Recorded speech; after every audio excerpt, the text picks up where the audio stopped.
നമസ്കാരം. ഇന്ന് നമ്മൾ ഏഞ്ചൽസ് മെസ്സേജിൽ നിന്ന് എന്ത് മെസ്സേജാണ് നിങ്ങൾക്ക് ഏഞ്ചൽസ് ഇന്നത്തെ ദിവസത്തേക്ക് തരാനുള്ളത് എന്ന് നോക്കാം.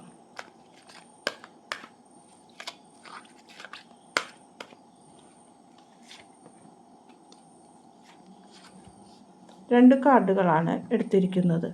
ട്രസ്റ്റ് എന്ന കാർഡും യെസ് എന്ന കാർഡുമാണ് വന്നിരിക്കുന്നത്.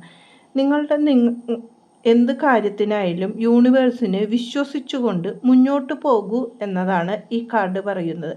നിങ്ങളിൽ തന്നെ ഒരു ആത്മവിശ്വാസമുണ്ടായാൽ ഒരു പോസിറ്റീവ് എനർജി നിങ്ങളിലേക്ക് വരുമെന്നും ആ വിശ്വാസം പല കാര്യങ്ങളും നിങ്ങളുടെ ബ്ലോക്കേജ് മാറി നടക്കുവാൻ സാധ്യതയുള്ള സമയമായി എന്നാണ് യൂണിവേഴ്സ് പറയുന്നത്. ഇവിടെ ഒരു വ്യക്തി മെഡിറ്റേറ്റ് ചെയ്തിരിക്കുമ്പോൾ പിന്നിൽ നിന്ന് എനർജി ഹെൽപ്പ് ചെയ്യുന്നതും അനുഗ്രഹിക്കുന്നതുമായി കാണാം. അതേപോലെ നിങ്ങളുടെ ജീവിതത്തിലും പുതിയ കാര്യങ്ങൾ, പോസിറ്റീവായ കാര്യങ്ങളും നടക്കുന്നു എന്നതാണ് പറയുന്നത്.